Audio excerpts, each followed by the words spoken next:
भारत को बड़ा धचका। ब्राजील ने आकाश मिसाइल खरीदारी के मुज़ाकरात खत्म कर दिए। भारत को ऑपरेशन सिंदूर में इबरतनाक शिकस्त के बाद आलमी सतह पर हजीमत का सामना है।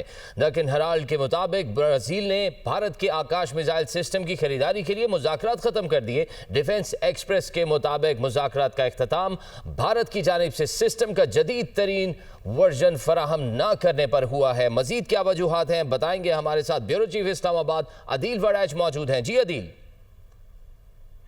जी, भारत को ऑपरेशन सिंदूर में शिकस्त के बाद आलमी सतह पे हजीमत का सामना है और एक बड़ा धचका लगा है भारत को जब ब्राजील ने आकाश मिसाइल की खरीदारी के जो मुज़ाकरात हैं वो खत्म कर दिए हैं। इस पे जो मुख्तलिफ भारत के जो इदारे हैं उन्होंने जो रिपोर्ट भी किया है, जिसमें डेक्कन हेराल्ड कह रहा है कि ब्राजील ने भारत के आकाश मिसाइल सिस्टम की खरीदारी के लिए मुज़ाकरात खत्म कर दिए हैं। डिफेंस एक्सप्रेस ने कहा है कि मुज़ाकरात का इख्तिताम भारत की जानिब से सिस्टम का जदीद तरीन वर्जन फराहम न करने पे हुआ, जबकि ब्राजीली फौज के दरमियाने से तवील रेंज के जो फिजाई दिफाई निज़ाम की ये तलाश में है और इसी सिलसिले में इसके भारत के साथ मुज़ाकरात जारी थे और भारतीय कंपनियों ने सिर्फ आकाश का पुराना वर्जन अदील वड़ैच, आप हमें तफसीलन आगाह कर रहे थे, आपका बहुत शुक्रिया।